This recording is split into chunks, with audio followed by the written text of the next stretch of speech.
Olá, pessoal! Sejam bem-vindos à nossa apresentação para o curso de Processos Químicos Industriais. Hoje nós vamos falar um pouco sobre o processo químico atrelado à fabricação do cimento. Pode passar. O primeiro ponto que a gente vai passar para vocês é em relação à definição. O que seria o cimento? O cimento ele é um aglomerante ativo e hidráulico. Aglomerante, pois é um material ligante que promove a união de grãos de agregados. Ativo, por necessitar de um elemento externo para iniciar a sua reação. Hidráulico, porque este elemento externo é a água. O cimento é o principal produto utilizado na produção do concreto, conferindo-lhe maleabilidade para formar o volume necessário para cada obra, adquirindo ainda a característica de uma pedra artificial após a secagem. Devido às tais funcionalidades, o cimento é um dos materiais mais consumidos no mundo, podendo ser empregado em edificações, estradas, pontes e até mesmo na arte.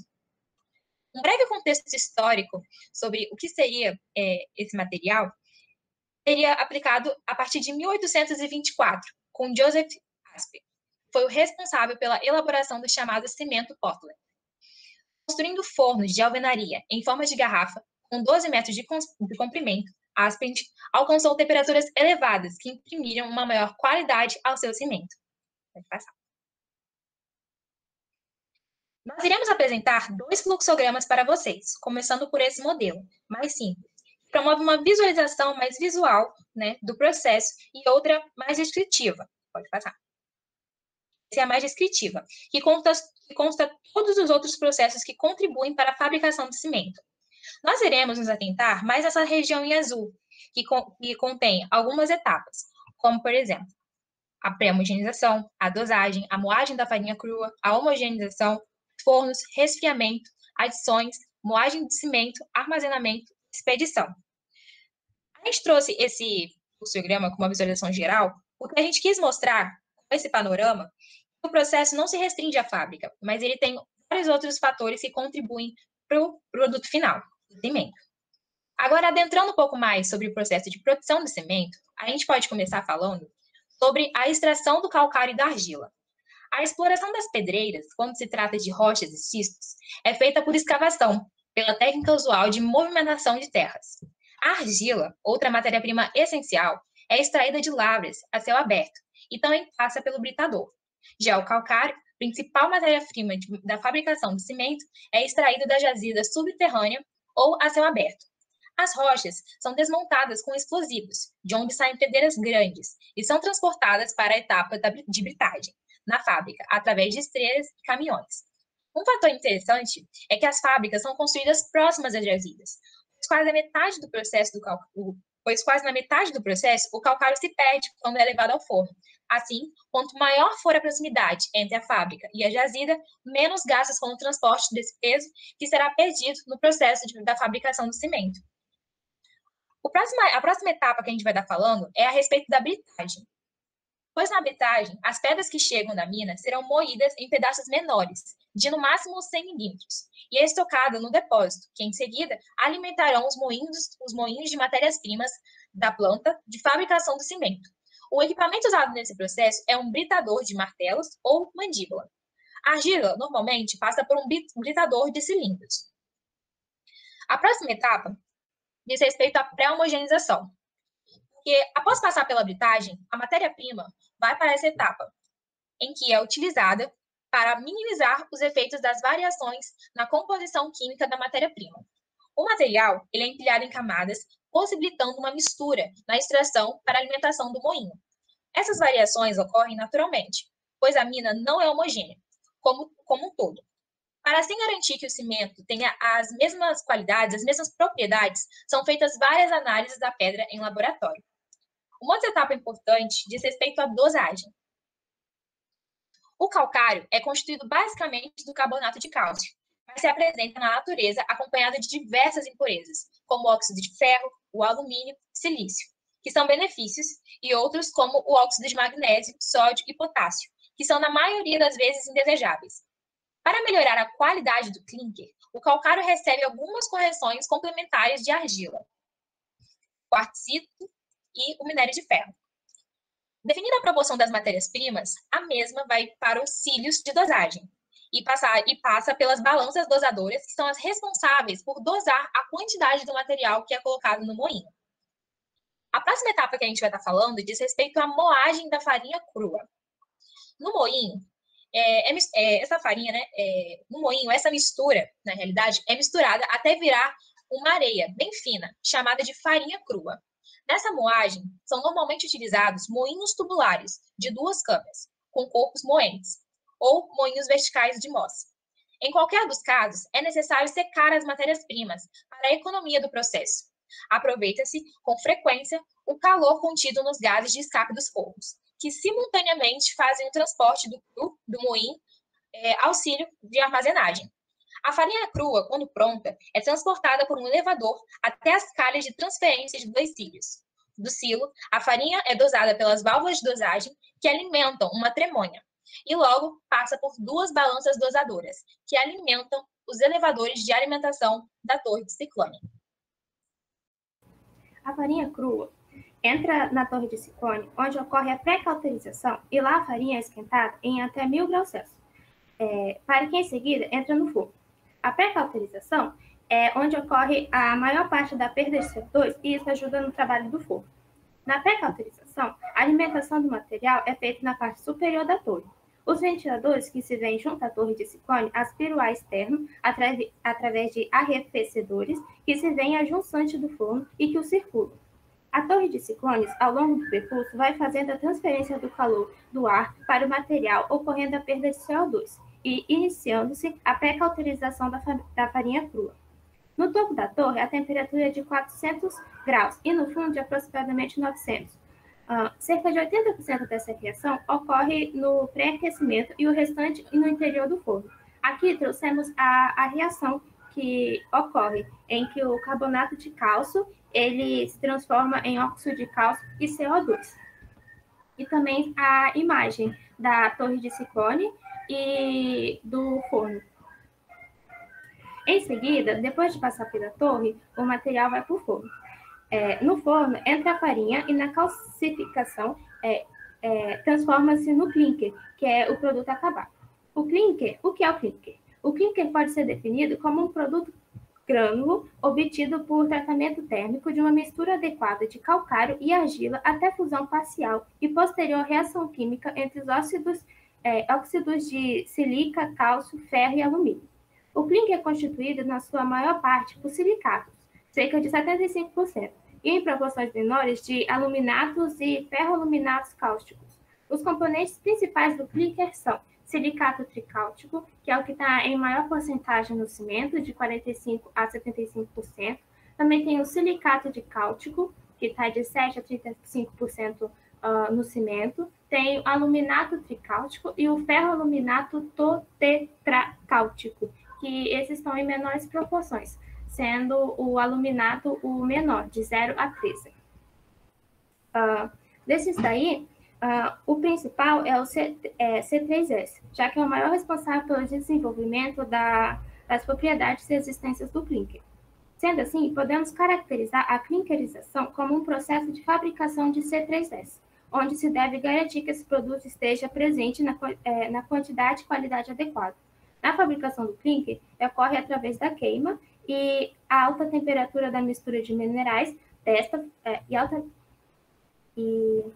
a fabricação do clinker ocorre através da queima, a alta temperatura das misturas de minerais. Desta forma, ocorre transformação dos minerais em materiais que têm propriedades hidráulicas. A parte das reações de formação de silicatos de cálcio e aluminato de cálcio ocorre no interior do forno de cimento. Os fornos de cimento são, na maioria, rotativos, cilindros horizontais de até 160 metros de comprimento. Um leve ângulo de inclinação, combinado ao lento movimento de rotação, permite que o material percorra o cilindro à medida que desliza pelas paredes. Internamente, há um revestimento de material refratário que protege a carcaça do forno das altas temperaturas e isolante térmicos que conservam o calor em seu interior. O coque é o principal combustível que alimenta o forno e é um derivado de petróleo. 10% do combustível usado no forno é pneu velho. O que sobra das queimas é incorporado no cimento. Uma observação importante é que usam pneu velho não por fatores ambientais, mas sim porque é mais barato. As reações químicas que acontecem no forno são O monóxido de cálcio é fundido e reage com óxido de alumínio, de silício e de ferro proveniente das areias das argilas, dando origem a novos compostos.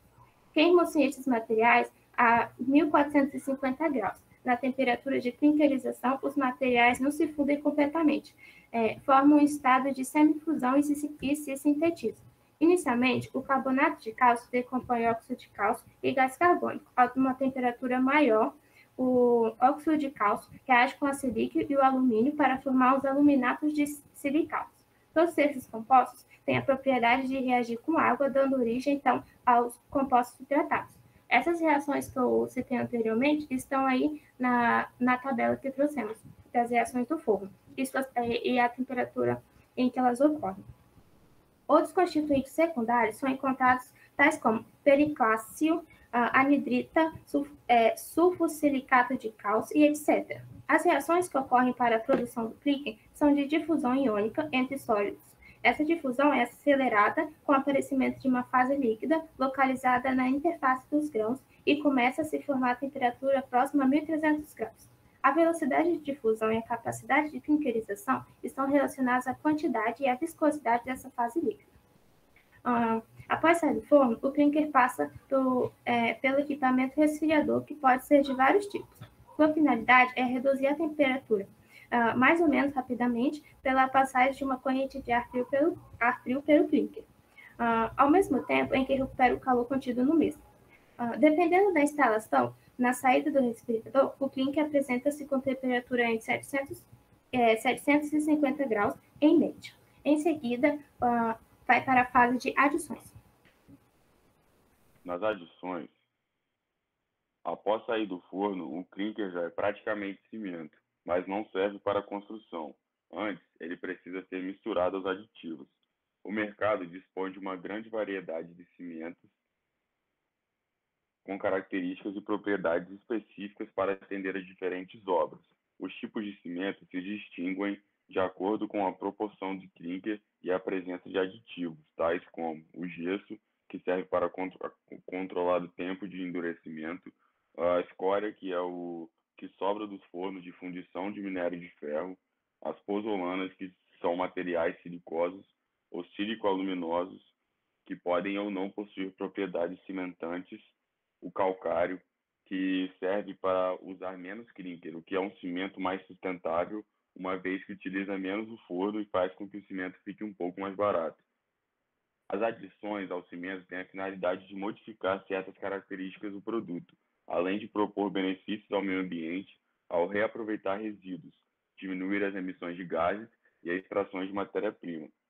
Todos os tipos de cimento são normatizados pela ABNT, a qual especifica as aplicações, características e propriedades. Na fase de moagem do cimento, o clinker produzido é moído juntamente com outros materiais aditivos. Nessa etapa, o cimento é composto segundo as normas de definição e regulamentação do produto desejado. Nessa moagem, podem-se utilizar moinhos verticais ou, mais habitualmente, moinhos tubulares, com uma, duas ou três câmaras, funcionando em circuito aberto ou circuito fechado. Quando em circuito fechado, utilizam-se separadores para rejeitar as partículas mais grossas, que retornam ao circuito de moagem. Mais recentemente, com o objetivo de conseguir poupanças energéticas, tem-se utilizado sistemas de esmagamento prévio de clinker, roller press. Os materiais são moídos em proporções bem definidas, de acordo com o plano de qualidade, de modo a satisfazer as normas e especificações em vigor. Falando de armazenamento e expedição, o cimento produzido é normalmente transportado por via pneumática ou mecânica e armazenado em silos ou armazéns horizontais. O cimento produzido pode seguir para uma máquina de ensacagem, sendo depositado em paletes ou constituído em pacotões plastificados. O cimento expedido na forma de granel é transferido diretamente do silo onde está armazenado para caminhões cisternas ou para transporte ferroviário ou para navios de transporte de cimento. A gente tem umas curiosidades para falar aqui, que a nomenclatura. E a gente tem a extração de matéria-prima e transformação em cimento são as etapas que geram maior impacto ambiental devido ao consumo de energia. Cerca de 60 a 30 kg de combustível e 110 kWh de energia elétrica por tonelada de cimento, devido às emissões e impacto da vizinhança. Os subprodutos são argamassa, concreto e artefatos, sendo o produto mais empregado na construção civil numa proporção de 6:1 em relação ao aço na construção civil. É de suma importância para a economia. Faz parte de um mercado que representa 8% dos empregos em regiões metropolitanas. A manutenção do material depende da agressividade do meio ambiente e da composição do cimento. No entanto, preservados de agentes de deteriorização do cimento, alguns subprodutos podem chegar a uma vida útil superior a 50 anos. O descarte do subproduto do cimento é significativo para a geração do entulho na construção civil, que representa cerca de 90% do resíduo sólido produzido. A argamassa é o resíduo em maior quantidade, cerca de 63% do entulho. Pode passar. Agora a gente tem uma outra curiosidade, que são os tipos de cimento, que a partir são várias, depende da mistura, você vai ter vários tipos de cimento, e o mais conhecido é o cimento Portland comum. E a gente tem esses vários outros, como vocês podem ver aí. Na bibliografia a gente tem os links e tudo onde a gente pegou as nossas informações, e as fontes e tudo mais.